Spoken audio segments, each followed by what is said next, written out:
Hello student, good morning student. मैं आपको third class का तीसरा चैप्टर बातूनी कछुआ पढ़ा रही हूँ। आप ध्यानपूर्वक देखिएगा और समझिएगा। किसी तालाब पर एक कछुआ रहता था। वह बहुत बातूनी था। उसी तालाब के किनारे दो हंस भी रहते थे। वे एक स्थान पर रहने के कारण धीरे धीरे उनमें आपस में मित्रता हो गई। एक बार भयंकर गर्मी के कारण तालाब का पानी सूख गया। हंसों ने सोचा कि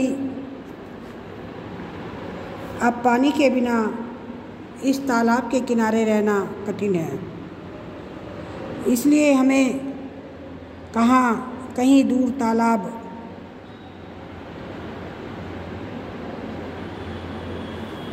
के किनारे चलकर रहना चाहिए। उन्होंने यह बात अपने मित्र कछुए को भी बताई। कछुआ बोला, मैं भी पानी के बिना नहीं रह सकता, अतः हम किसी दूसरे तालाब पर चलना चाहिए। हमें किसी दूसरे तालाब पर चलना चाहिए। हंसों ने कहा, लेकिन तुम दूसरे तालाब पर जाओगे कैसे? हम लोग तो आकाश मार्ग से उड़कर दूसरे तालाब पर पहुंच जाएंगे, लेकिन तुम तो इतनी दूर जाने में असमर्थ हो। कछुए ने तुरंत एक उपाय सोचा और बोला, तुम दोनों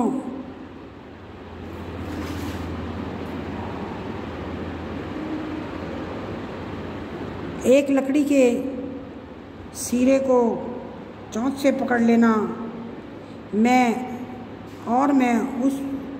उस लकड़ी को अपने मुंह से पकड़ लूँगा। ऐसे तुम्हारी मदद से मैं भी अपने जीवन की रक्षा कर सकूँगा। तीनों मित्र एक साथ एक ही तालाब पर रहेंगे।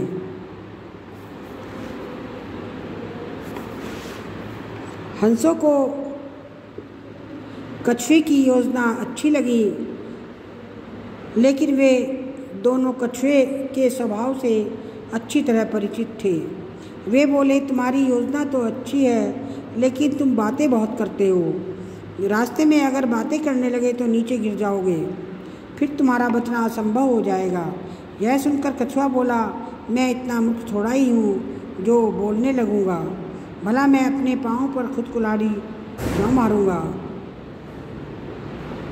हंसों ने उसकी बात पर विश्वास कर लिया।